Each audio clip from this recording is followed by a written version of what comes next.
Hello friends, आज हम latitude and longitude अक्षांश और देशांतर को समझने का प्रयास करेंगे। बहुत सारे लोगों को कन्फ्यूज होते हैं कि अक्षांश कितनी है, अक्षांश रेखाएं कितनी हैं, देशांतर कितनी हैं, क्या होती हैं, उन सारी चीज़ों पर बात करेंगे। पहली चीज़ है कि हमारी ये ग्लोब है जिसमें पृथ्वी का एक मॉडल है, इसमें दिखाया हुआ है कि इसमें अक्षांश रेखाएं कौन सी होती हैं, देशांतर रेखाएं कौन सी होती हैं। जैसे अक्षांश हैं पश्चिम से पूरब की ओर होती हैं अर्थात हॉरिजेंटल होती हैं, और देशांतर रेखाएं उत्तर से दक्षिण नॉर्थ टू साउथ अर्थात वर्टिकल होती हैं। पहले हम इनको देखते हैं।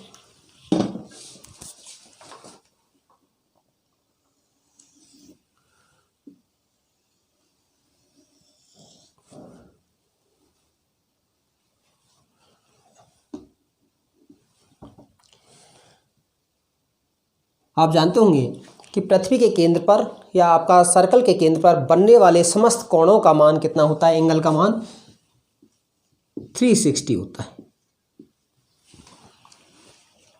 एक चीज़ और है, आप ज्योग्राफी में पढ़ा होगा कि हमारा जो इक्वेटोरियल डायमीटर है अर्थात भूमध्य रेखीय व्यास, भूमध्य रेखीय व्यास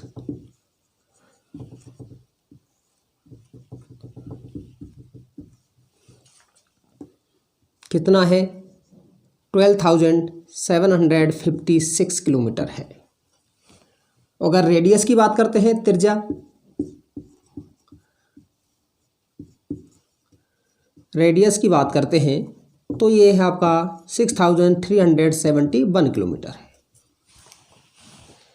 और यही चीज़ हम यदि आप ध्रुवीय क्षेत्र पर पोल पर बात करते हैं तो आपका जो पोलर डायमीटर है आपका कितना है, ध्रुवीय व्यास 12,713 किलोमीटर। अर्थात हमारा इक्वेटोरियल डायमीटर और आपका पोलर जो डायमीटर है उसमें जो डिफरेंस कितना है, 43 किलोमीटर का है। आपका कॉम्पिटिटिव एग्जाम में पूछ लिया जाता है। दूसरी चीज़ है, यदि हम सरकमफेरेंस की बात करते हैं, इक्वेटोरियल सरकमफेरेंस की बात करते हैं आपका, तो वो है आपका 40,075 किलोमीटर। और यदि पोलर का आपका सरकमफेरेंस की बात करते हैं अर्थात ध्रुवीय परिधि की बात करते हैं तो वो आपका 40,008 किलोमीटर है। अब कारण क्या है कि पृथ्वी अपने रोटेशनल मूवमेंट, कि पृथ्वी है पश्चिम से पूरब एंटी क्लॉकवाइज है, वो आपका रोटेट होती है, और उसकी वजह से है स्पीड जब अधिक थी तो पृथ्वी का जो भूमध्य रेखीय वाला भाग है वो क्या हुआ, बज हुआ अर्थात उभर गया आपका, और उभरने के कारण है भूमध्य रेखीय जो व्यास है वो क्या है आपका अधिक है अर्थात उभरी हुई है, और ध्रुवीय वाला भाग है वो क्या हुआ है आपका दबा हुआ है। जैसे मान लीजिए कोई आपका लोहे का कोई जाल लीजिए, एक तरफ से अगर आप दबा दिया जाएगा तो बीच में क्या होगा आपका हिल जाएगा, तो इसी तरह से इसकी स्थिति हुई। अब चूंकि मैंने बताया कि सर्कल पर बनने वाले समस्त कोणों का मान कितना होता है, 360 डिग्री होता है।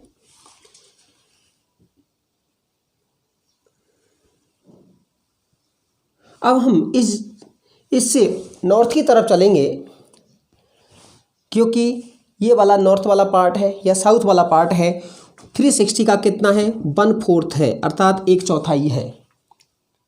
अर्थात अक्षांश रेखाएं कितनी होंगी, ये 0 डिग्री, ये नॉर्थ, ये साउथ, ये ईस्ट और ये वेस्ट।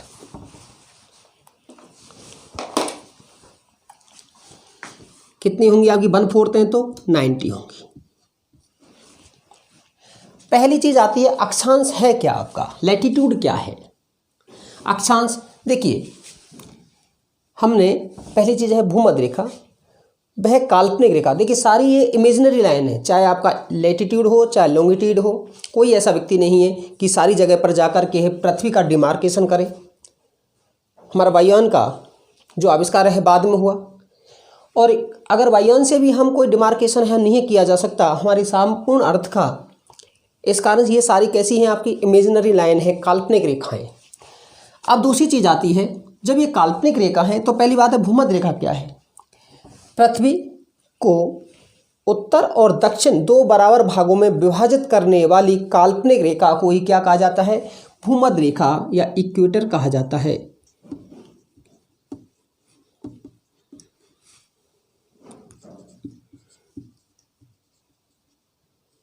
भूमध्य, भूमध्य अर्थात भूमन पृथ्वी को मध्य से काटने वाली, विभाजित करने वाली रेखा को ही क्या कहा जाता है, आपका भूमध्य रेखा या काल्पनिक रेखा कहा जाता है। एक नाम और है इसका, इसे कहते हैं विषुवत रेखा।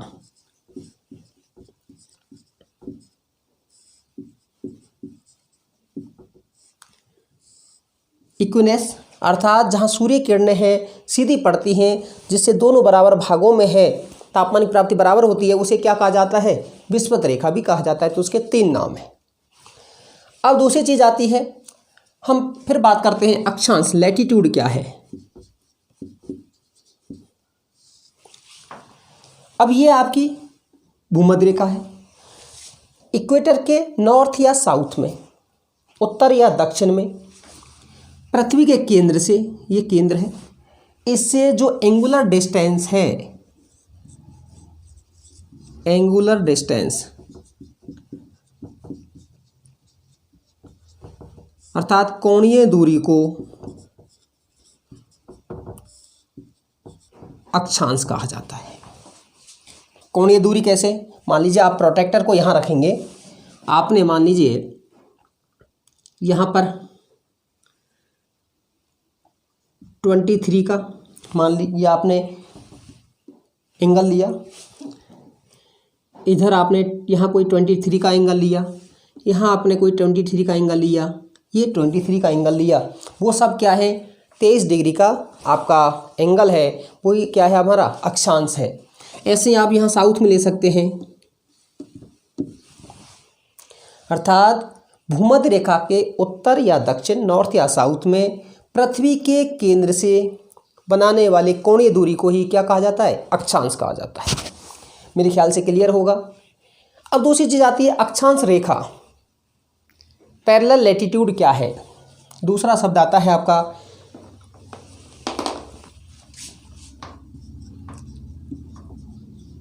Parallel latitude.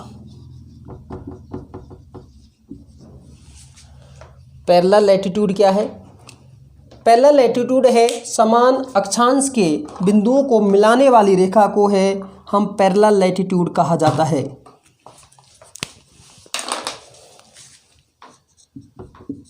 अक्षांश रेखा,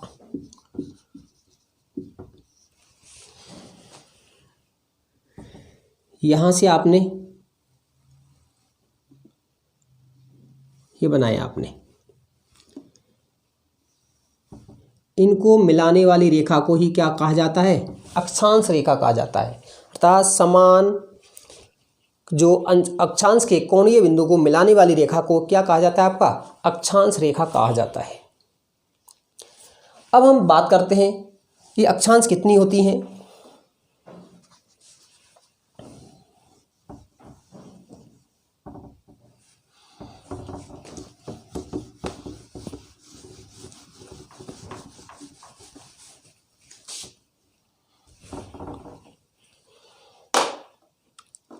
देखिए अक्षांश की बात करते हैं, मैंने कहा जीरो से कितने हैं इधर को 90 तक और 90 इधर, तो अक्षांश कितने हैं, 0 से नॉर्थ में, इसको जो 0 से 90 डिग्री उत्तरी अक्षांश है इसे कहा जाता है नॉर्दर्न हेमिस्फीयर, उत्तरी गोलार्ध, नॉर्दर्न हेमिस्फीयर।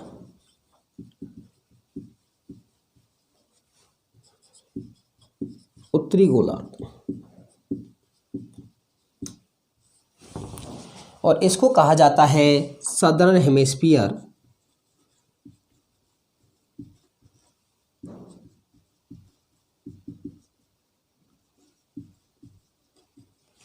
दक्षिणी गोलार्ध।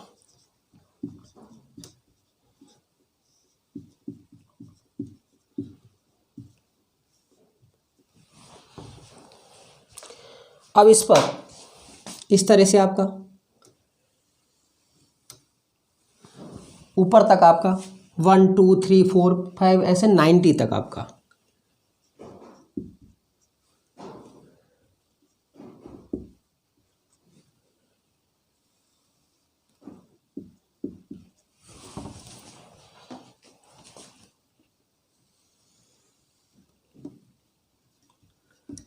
ऐसे ही आपका हम इसको इधर बना लेते हैं साउथ।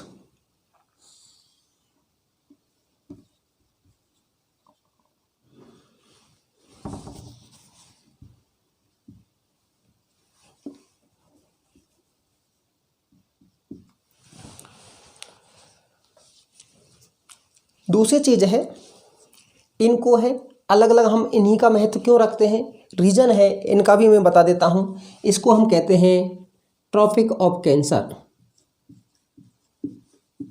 ट्रॉपिक ऑफ कैंसर इसे कहा जाता है क्योंकि नॉर्थर्न हेमिस्फीयर में है, आर्कटिक सागर है, इसके नाम पर है, इसका नाम रख दिया गया है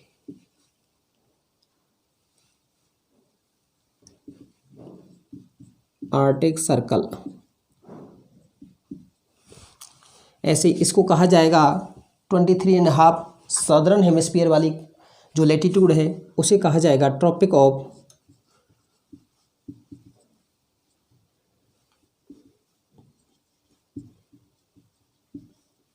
कैप्रिकॉर्न,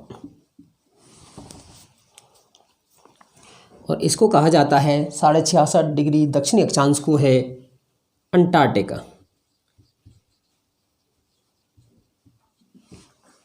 सर्कल, और इसको नॉर्थ आपका साउथ पोल अर्थात साउथ पोल, और इसको नॉर्थ पोल। अब दूसरी चीज़ आती है कि हमारी अक्षांश कितनी है, तो अक्षांश की बात करते हैं टोटल लैटिट्यूड की। ये 0 डिग्री है, 0 डिग्री से 90 में हम चलेंगे तो उत्तर में कितनी है 90, और साउथ में कितनी है 90 बराबर 180। टोटल अक्षांश की जो संख्या है वो कितनी है 180 है। अब 0 डिग्री को हम, क्योंकि आप कई बार पढ़ा होगा 181 पढ़ा होगा, कहीं ने आप 180 पढ़ा होगा, तो हमारी अक्षांश कितनी है 180 है। कारण क्या है, मैंने पहले बताया लैटिट्यूड क्या है, पृथ्वी के या भूमध्य रेखा के उत्तर और दक्षिण में पृथ्वी के केंद्र से बनाने वाली जो एंगुलर डिस्टेंस है। अब इससे हम एंगुलर डिस्टेंस निकाल रहे हैं तो इसको हम अक्षांश में शामिल नहीं करते हैं, तो इस कारण से हमारी अक्षांश की संख्या कितनी है 180 है। और यदि बात करता है अक्षांश रेखाओं की,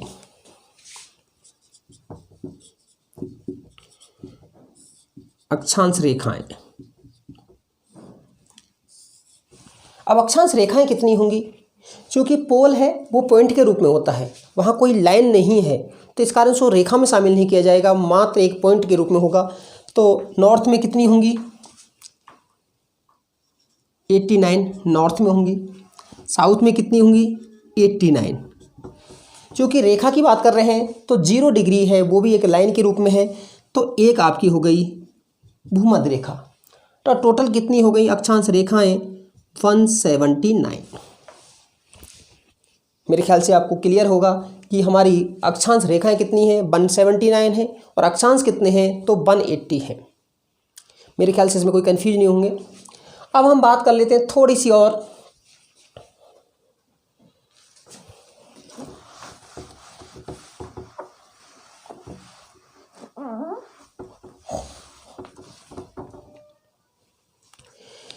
इन अक्षांशों से हमारा क्या निर्धारित होता है, हमारे अक्षांशों से समय का, अर्थात हमारा ताप कटिबंध, अर्थात बेल्ट है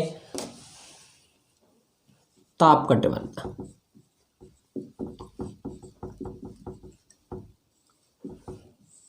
ताप कटबंध कैसे हैं, इसको हम पहले बात करते हैं। उच्च अक्षांश वाले को हाई लैटिट्यूड, अर्थात 66.5 से 90 तक है हाई लैटिट्यूड, 66.5 दक्षिण से 90 दक्षिण तक है आपका हाई लैटिट्यूड, और 23.5 से 66.5 चाहे नॉर्थ और साउथ हो उसे मिड लैटिट्यूड मध्य अक्षांश, और ये वाला भाग को लो लैटिट्यूड कहा जाता है।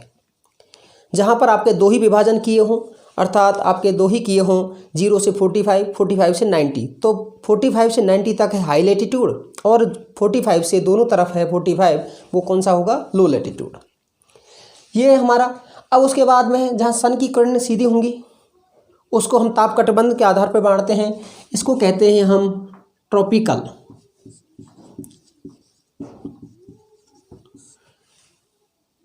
दोनों तरफ ही, इसको कहते हैं टेम्परेट,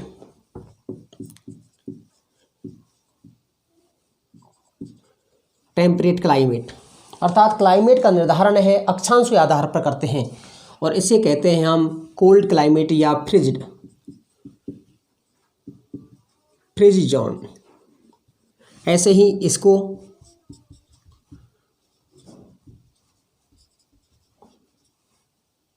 और इसको कहते हैं टेम्परेट।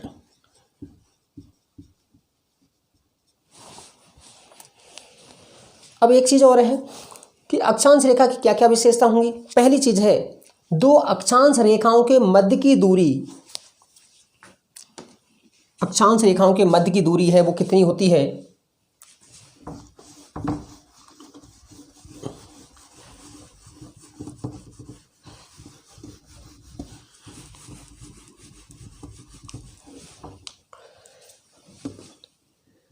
तो अक्षांश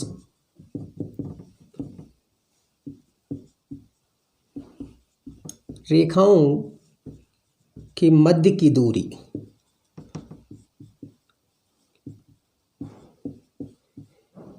111 किलोमीटर है। लेकिन यदि हम इसको बात करते हैं विषुवत रेखा पर, इसकी डिस्टेंस कितनी है, विषुवत रेखा पर दो अक्षांश के बीच की दूरी है वो कितनी है, 110.6 110.6 किलोमीटर है, और ध्रुवों पर ये दूरी 111.7 किलोमीटर है। लेकिन हम यही पूछा जाता है दो अक्षांश रेखाओं के बीच की दूरी है वो कितनी है, तो आपका 111 है। दूसरी चीज़ आती है कि हम इन अक्षांश रेखाओं में है 23.5 नॉर्थ और 23.5 साउथ, ऐसे ही आपका है 66.5 नॉर्थ और 66.5 आपका साउथ वाली को ही इम्पोर्टेंट क्यों है, उसका कारण है, कारण क्या है उस पर भी बात कर लेते हैं। क्योंकि पृथ्वी है अपने अक्ष पर 23.5 झुकी हुई है, टिल्ट है,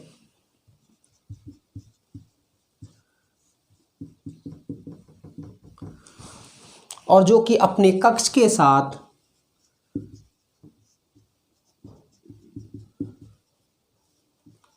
साढ़े 66 डिग्री का कोण बनाती है। जैसे ये है आपकी टिल्ट है, आपकी झुकी हुई है आपका, अर्थात 23.5 डिग्री झुकी हुई है। अब उसमें मैं आपको इसके बारे में थोड़ा सा बता देता हूँ।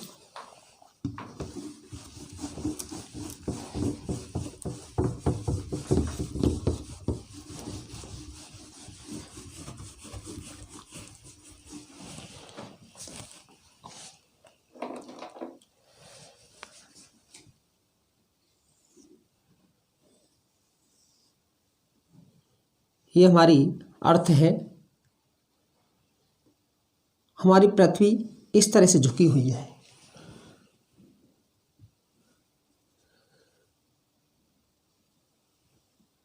अर्थात कितनी झुकी हुई है, ये 90 डिग्री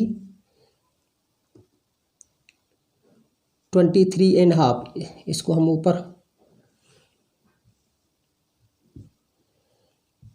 23.5, अब उसके कारण है हम 23.5 और 66.5 को इम्पोर्टेंट क्यों देते हैं, आपका महत्व क्यों देते हैं, उसका रीज़न है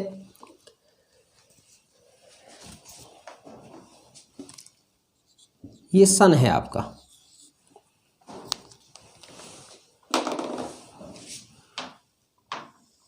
और पृथ्वी है इस अंडाकार मार्ग में है, इसके चारों ओर है वो आपका रेवोल्यूशन करती है।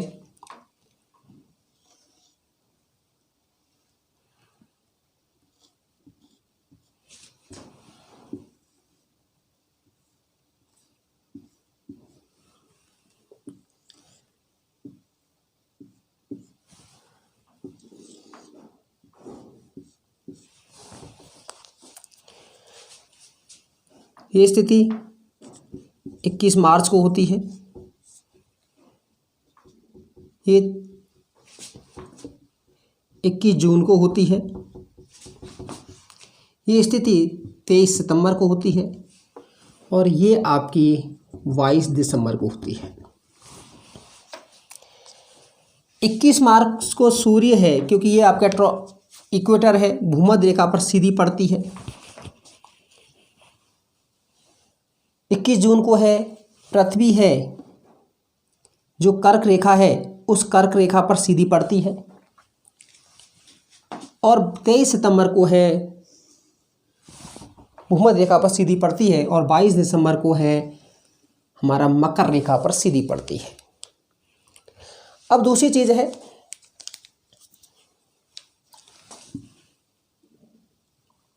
ये इक्वेटर है,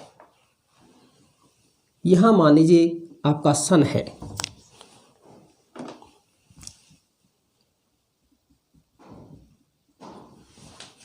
सन की किरण कहाँ सीधी होंगी, यदि आपका 21 मार्च को और 23 सितंबर को कहाँ होंगी, भूमध्य रेखा पर।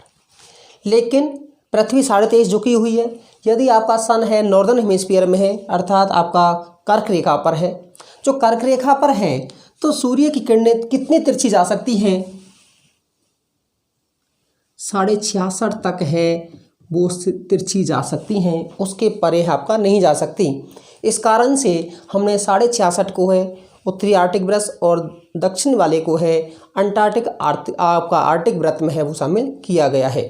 तो इस कारण से हम जो आप पृथ्वी पर जब अक्षांश रेखाएं पढ़ते हैं तो अक्षांश रेखा में जो पर्टिकुलर नामकरण किया गया है वो हमारा इन 4 जो अक्षांश रेखा हैं और एक 5वीं आपकी भूमध्य रेखा है, 5 अक्षांश रेखाओं का ही अधिक इम्पोर्टेंस है उनको दिया गया है, जिसमें 23.5 डिग्री उत्तरी अक्षांश को कर्क रेखा, 23.5 डिग्री दक्षिण अक्षांश को मकर रेखा और 66.5 डिग्री उत्तरी अक्षांश को है आपका उत्तरी आर्टिक वृत्त या आर्टिक वृत्त कहा जाता है और दक्षिणी 66.5 डिग्री दक्षिणी अक्षांश को है अंटार्कटिक वृत्त कहा जाता है।